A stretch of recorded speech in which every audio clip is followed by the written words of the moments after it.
महाराष्ट्र नवनिर्माण सेनेचे पक्षाध्यक्ष राज ठाकरे यांच्या आदेशाने कोल्हापूर जिल्हा अंतर्गत शिरोळ विधानसभा मतदारसंघातील पक्ष कार्य अहवाल पाहण्यासाठी जिल्हा निरीक्षक व राज्य उपाध्यक्ष रावसाहेब कदम, कल्याण नगरसेवक उल्हास भोईर, उपनिरीक्षक महेश मोरे, रोहन आक्केवार यांनी नुकतीच जयसिंगपूर येथे राजगड मध्यवर्ती जनसंपर्क कार्यालय येथे भेट देऊन तालुक्यातील सर्व विंगचे पदाधिकारी व महाराष्ट्र सैनिक यांची बैठक घेतली।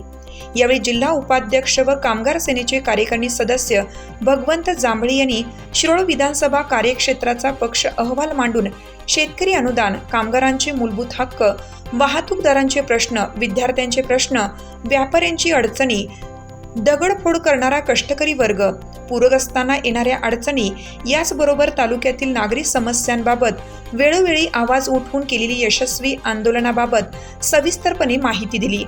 जिल्हा निरीक्षक व राज्य उपाध्यक्ष रावसाहेब कदम यांनी राजसाहेब ठाकरे यांच्या सूचनेनुसार विधानसभेत महाराष्ट्र सैनिक पाठवण्याच्या दृष्टीने विधानसभा कार्यक्षेत्रातील सामाजिक राजकीय समीकरणे, जिल्हा परिषद, पंचायत समिती, नगरपालिका यांची सविस्तर माहिती घेतली व आजवर केलेल्या पक्ष कार्याचं कौतुक करून पुढील वाटचालीस मार्गदर्शन केलं। यावेळी संभाव्य उमेदवार म्हणून सर्व पदाधिकारी व महाराष्ट्र सैनिक यांनी एकमताने जिल्हा उपाध्यक्ष भगवंत जांभळे यांचे नाव सुचवले। यावर श्री कदम यांनी सदरचा अहवाल राजसाहेब ठाकरे यांना देऊन ते स्वतः जिल्हा दौऱ्यावर आल्या त्यानंतर निर्णय देतील असं सांगितलं।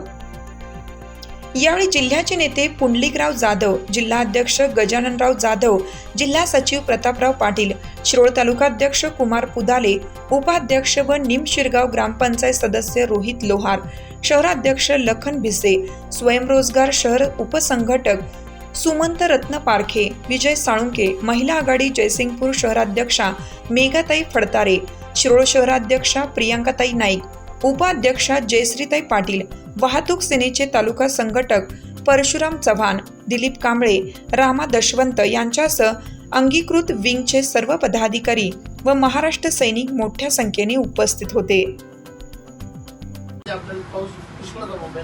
लोक आले नाही त्या दिवशी सांगितलं आणि लगेच ते स्वतः लगेच प्रवासाला निघाले, ते पण निघाले आणि आम्हा लोकांना परत झालं। आत्ताचे जे निघाले आता प्रत्यक्ष आम्ही तुमच्या सगळ्यांच्या सहकार्याने, तुमच्या पद्धतीच्या स्थानिक लोकांच्या ह्याच्याने आपण उमेदवारीसाठी उमेदवारी लढवायची नाही याच्या संदर्भात मी तुमच्याशी चर्चा करायला आलेलो, मी व भोईर साहेब असं त्या पद्धतीने आलेलो। तर आता आपल्याला तुमच्या कोणाच्या अडचणी किंवा तुम्ही लढवणार का, तुमच्या निवडणुका नाही का, त्या पहिल्या मला तुमच्या सूचना पहिल्या मला मांडा, त्याच्यानंतर मी तुम्हाला हे करतो। तर आता तुमच्या शिरवळ विधानसभेच्या दृष्टिकोनातून जो मागचा जो इतिहास वाचलेला आहे मी, आज 3-3.5 लाख लोक आहेत आपल्याकडे टोटल जे झालेले मतदान 500 कमी होते 19ला, आता 3,013 आहे, आता 3,28,000 म्हणजे 15,000 मतदार वाढलेले, वाढू द्या काही हरकत नाही।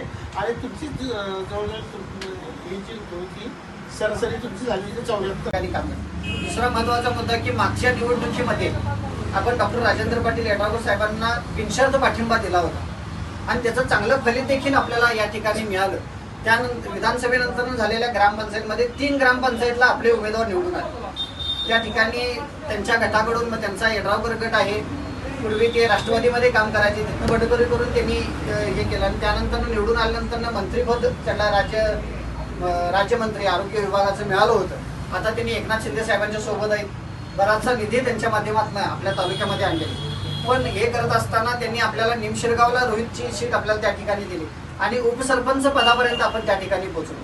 दुसरा महत्त्वाचा मुद्दा की राजापूर म्हणजे हे निमशिरगाव हे शिरोळ तालुक्याचं पहिलं गाव, तर राजापूर शिरोळ तालुक्याचं आणि महाराष्ट्राचं शेवट गाव, कारण का नदी ओलांडली की कर्नाटक लागतं। तर राजापूरवाडीमध्ये सुद्धा आपले शाखाध्यक्ष आई त्या ठिकाणी निवडून आल्या आणि आता सध्या विद्यमान त्या उपसरपंच म्हणून काम करतात। त्या ठिकाणी जयसिंगपूर आणि कोल्हापूर जिल्ह्याचं शेवटचं गाव म्हणून उदगाव, पुढं नदी ओलांडली की सांगली जिल्हा लागतो, तर त्या उदगावमध्ये देखील आपला ग्रामपंचायत सदस्य आपले तत्कालीनचे जिल्हा तालुका सचिव श्रीकांत सुतार यांच्या मंडळी सुवर्णा सुतार या ठिकाणी आज काम करतात. बऱ्याच ठिकाणी आपण बिनविरोध आणि बिनशर्त पाठिंबा दिल्यामुळं अशा पद्धतीनं आपण निदान ग्रामपंचायतीमध्ये त्या ठिकाणी प्रवेश करू शकतो. 2 वर्ष जवळपास 2-2.5 वर्ष झालं नगरपालिका संपली, कुरुंदवाड आणि जयसिंगपूर आणि शिरोळची पण संपून जवळपास 1 वर्ष झालं. पण या ठिकाणी जर अगोदरच निवडणुका जर लागल्या असत्या वेळेत तर निश्चितपणे आपला प्रतिनिधी हा नगरपालिकेमध्ये दिसला असता. जी इतकी चांगली आपण पकड त्या ठिकाणी केलेली आहे, लोकांचे प्रश्न आपण त्या ठिकाणी सोडवते.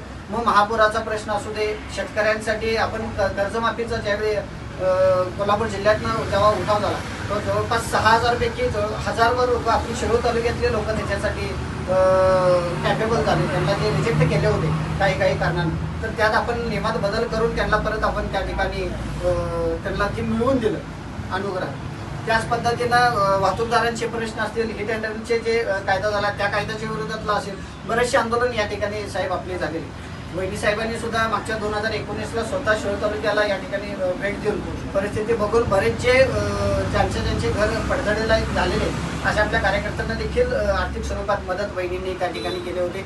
अविनाश जाधव साहेबांनी त्या ठिकाणी मदत केली होती. दुसरा महत्त्वाचा मुद्दा की आपण शैक्षणिक असू दे, कामगार चळवळ असू दे, शेतकरी असू दे, सगळ्या विषयामध्ये आपण महाराष्ट्र निर्माण सेना अगदी जातीनं सर्वच आमचे सर्व पदाधिकारी त्या ठिकाणी काम करतात.